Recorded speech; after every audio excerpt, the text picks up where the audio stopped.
مرحبا، اليوم رح نعمل تشيز كيك بنكهة مميزة وبطعم بجنن ومن دون فرن. وقبل ما نبدأ بالوصفة خلونا نصلي على الحبيب المصطفى نبينا محمد عليه الصلاة والسلام. وإذا كنتوا أول مرة بتشاهدوا قناتي بتمنى منكم الاشتراك بالقناة، تفعيل زر الجرس والضغط على زر لايك. يلا لنشوف المكونات وطريقة التحضير. وأول مكون معي هو البسكويت السادة. استخدمت 2 باكيت من البسكويت الدايجستيف، وفيكم تستخدموا أي نوع من البسكويت الخالي أو البسكويت السادة. وهلا رح اطحن البسكويت ليصير عندي بهذا الشكل. وكل باكيت من البسكويت بيحتاج ل50 جرام من الزبدة. استخدمت 2 باكيت بسكويت، لهيك رح اضيف لهم 100 جرام زبدة. وبدنا 20 جرام جيلاتين، بيطلعوا 2.5 معلقة طعام من الجيلاتين. الجيلاتين بنجيبه من عند العطار، والجيلاتين بستخدمه بالطبقة الثانية من التشيز كيك، مو هلا رح نحضر الطبقة الأولى لكيكتنا.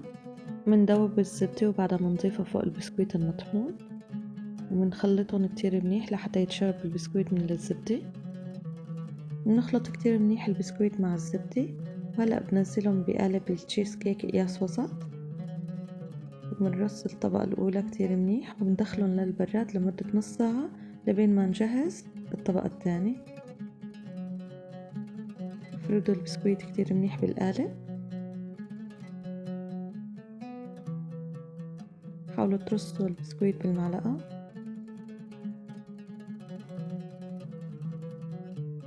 ما في داعي حبايب قلبي ندخل طبقة البسكويت للفرن، لا بنحطها بالبراد لحتى تتماسك الطبقة الأولى. نتركها تقريبا شي نص ساعة مو أكتر لبين ما نجهز الطبقة الثانية. هلأ رح دخل قالب التشيز كيك للبراد لحتى تتماسك طبقة البسكويت، ورح أبلش بتجهيز الطبقة الثانية.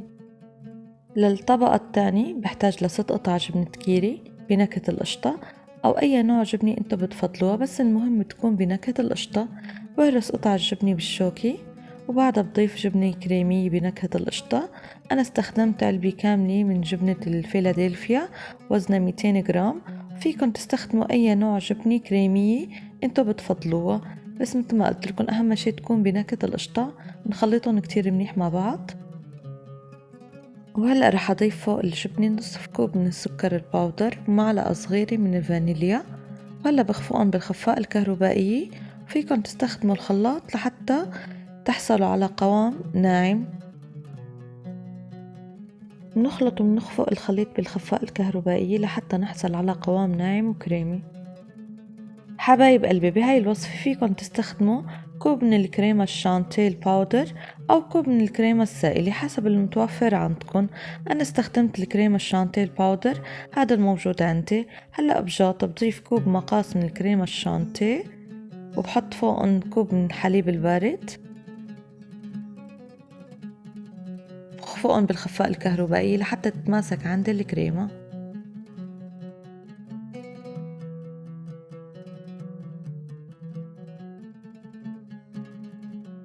وبعد ما خلصت خفق الكريمة وتماسكت معنا بنضيف فوق الكريمة خليط الجبنة، وبحركن مع بعض كتير منيح.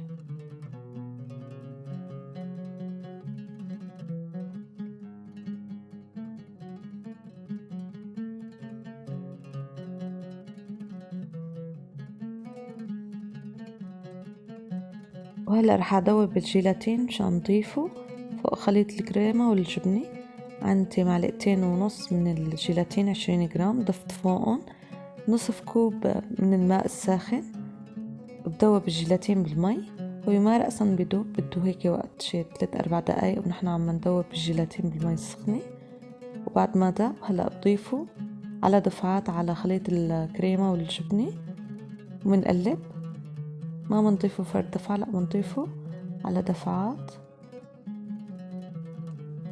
وبعد ما ننزل الطبقة الثانية فوق طبقة البسكويت، طبقة الكريمة والجبنة فوق طبقة البسكويت، بندخل قالب التشيز كيك على البراد لحتى تتماسك الطبقة الثانية اللي هي طبقة الكريمة لمدة 3 ساعات. وبعد 3 ساعات بتصير جاهزة للتقديم.